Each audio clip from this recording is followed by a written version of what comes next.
Hi friends, તો welcome back to my new mini blog. તો જો સવારમાં હું નાનું મોટું મતલબ કે સબ્જી સુધારને બેઠી છું. તો કૃષ્ણા જો દુપટ્ટો નાખ્યો છે તો રહેવા નથી દેતો, અને એનું મોઢું ગંદુ થાય તો તરત જ દુપટ્ટાથી સાડીથી સાફ કરે છે અને પછી અંદરના રૂમમાં રમે છે. અને આપણે આજે ભગવાન માટેની વાટું બધી ઘીમાં બોરીને તૈયાર કરી છે અને નાનું નાનું કામ આપણે તૈયાર કરી લીધું છે. અને પછી બહાર આજે વરસાદ ચાલુ હતો તો થોડીક રસોઈ મિતાલીએ બનાવી લીધી અને પછી મેં તો ચલો રીલ્સ બનાવે. તો હું મિતાલી આવી ગયા છે બહાર.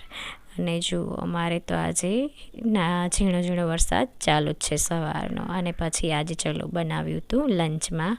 એક સાઈડ દૂધ ગરમ થયું હતું. આજે છે ફ્લાવરનું શાક, પછી દાળ ભાત, તળેલા મરચાં અને છાશ. અને અરુણાએ બનાવી છે રોટલી ને રોટલા. તો તમને અમારો બ્લોગ સારો લાગે તો ચેનલને લાઈક, શેર, સબસ્ક્રાઈબ જરૂરથી કરો. અને અમે પણ મહેનત કરીએ છીએ અને તમે પણ થોડુંક સપોર્ટ કરો, ચેનલને સબસ્ક્રાઈબ જરૂરથી કરો.